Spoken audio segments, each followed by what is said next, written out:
자, 여러분 안녕하세요. 오늘 현대신학 이제 8주차 시간입니다. 오늘은 폴 틸리히 그리고 과정신학에 대해서 공부를 하려고 해요.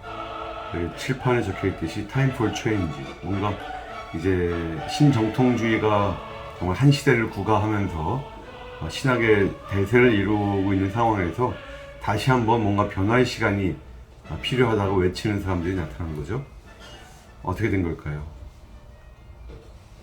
네, 현대신학의 약도상 오늘 공부할 분들은 바로 이 폴 틸리히 그리고 과정신학이에요.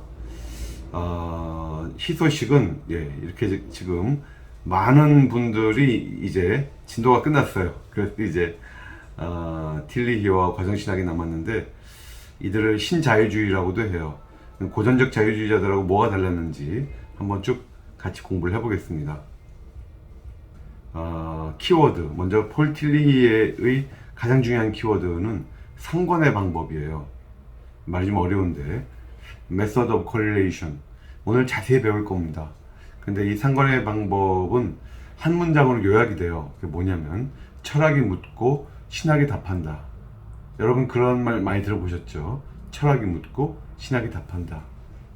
많은 철학자들에게는 철학이 묻고 철학이 답하는 거였을 거고요.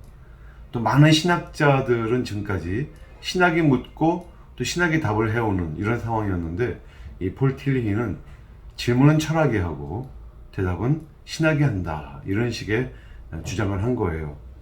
이게 말장난이 아니고 실제로 이것을 위해서 폴 틸리히가 어떤 작업을 했는지 오늘 자세히 배우도록 하겠습니다. 두 번째는 틸리히는 굉장히 그 이성을 중시했어요. 그래서 이성은 어떻게 보면 철학이죠. 이성과 계시, 계시는 신학인데 이성과 계시는 같이 가야 한다는 주장입니다. 화해해야 한다. 그래서 신앙은 이성의 반대말이 아니라 신앙은 가장 높은 수준의 이성에 해당한다, 이렇게 보았죠. 그래서 이제 아주 문제가 될 법한 이런 말을 했어요. 그 뭐냐면, 따라서 하나님은 존재하지 않는다. 이게 어떻게 신학자의 입에서 이런 말이 나왔을까요? God does not exist. 근데 이것은 이 폴 틸리히가 본질과 존재를 나눠요. 그래서 하나님은 일반적인 존재가 아니시라는 의미에서 하나님은 존재하지 않는다, 이렇게 말을 한 거거든요. 하지만 이것 때문에 나중에 사신신학, 신은 죽었다라고 말하는 신학자들이 이 폴 틸리히의 이런 주장에 힘입어서 나타나게 됩니다. 그건 우리가 나중에 배우게 될 거죠. 과정신학, 과정신학도 자유주의 신학인데요. 여기는 이제 두 개의 큰 물줄기가 있어요. 첫 번째는 테일하르 드 샤르댕. 테일하르 드 샤르댕은 정향진화, 그러니까 진화를 얘기하는 사람이에요. 그래서 인간이 계속 진화하고 있고 이 정향, 방향이 정해져 있다는 것이죠. 그래서 마지막 포인트가 어디냐? 오메가 포인트라는 거죠. 여러분 이런 말 많이 들어보셨죠? 오메가 포인트. 모든 진화가 최종적으로 방향을 잡고 있는 그 방향이 바로 오메가 포인트다. 그리고 또 테일하르는 신학자이기 때문에 이 오메가 포인트는 바로 그리스도에 나타납니다. 오늘 그 내용을 자세히 배우도록 하겠고요. 과장신학의 진짜 주류는 이 사람이죠. 알프레드 화이트헤드. 원래는 수학자 출신인데 이 과정신학, 과정철학자죠. 이 과정철학자가 얘기했던 것을 토대로 한 신학이 바로 과정신학이에요. 여기에서는 인간을 굉장히 높여놓습니다. 신도 과정의 일부죠. 신도 점점 변해요. 어제의 신이 오늘의 신이 아니고 오늘의 하나님은 내일의 하나님과 같지가 않아요. 이런 식이에요. 이 모든 상황 속에서 미래는 열려있는 거예요. 그 열려있는 미래에서 하나님만 창조자가 아니라 인간도 창조자예요. 그 코크리에이터, 공동 창조자로서 인간이 어떻게 살아야 되는지를 얘기를 하죠.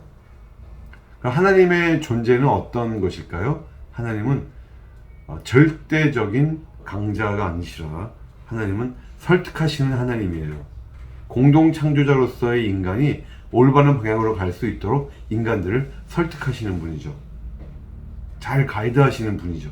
그러니까 이 과정철학 그리고 과정신학에서는 하나님의 전능하심을 인정하지 않아요.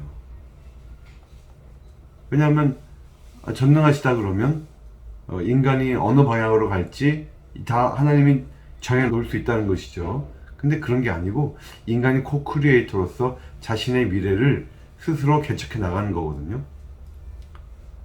그러니까 전능하지 않아요, 신은. 뿐만 아니라 전지하지도 않습니다. 인간의 미래가 어떻게 될지, 신의 미래가 어떻게 될지를 신도 정확하게 알 수가 없어요.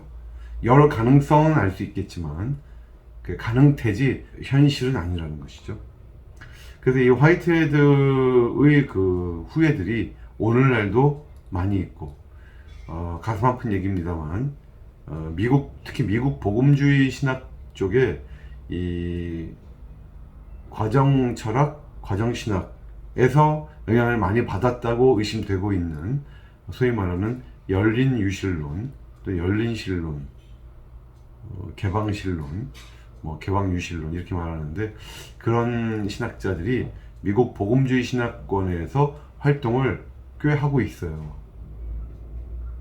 마음 아픈 일이죠. 하나님의 전능성을 온전히 인정하지 않고 하나님은 전지하시다?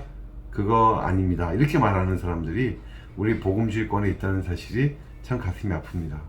근데 그 사람들이 나오기 전에 그 기초가 바로 과정신학이거든요.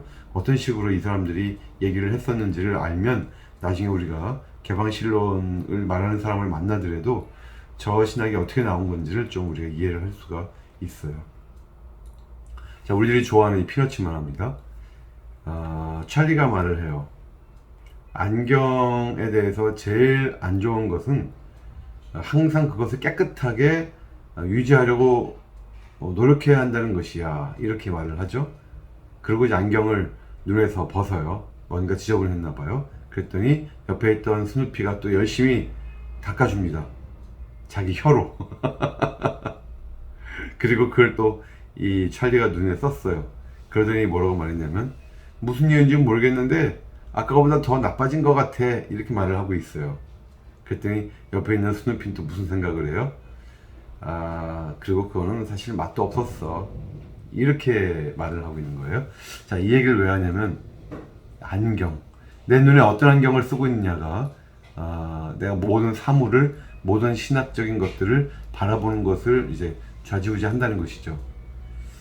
그래서 상관의 방법이라고 하는 안경을 끝까지 고집했던 틸리히는 따라서 그 안경에서 벗어날 수가 없었고, 또 어떤 설득하시는 하나님, 코크리에이터로서의 인간 이라고 하는 이런 안경을 계속 쓰고 신도 진화한다고 봤던 이런 과정신학자들의 자신들의 안경이, 그 프레임이 또 자신들의 신학을 굉장히 협소하게 만들었던 것이죠.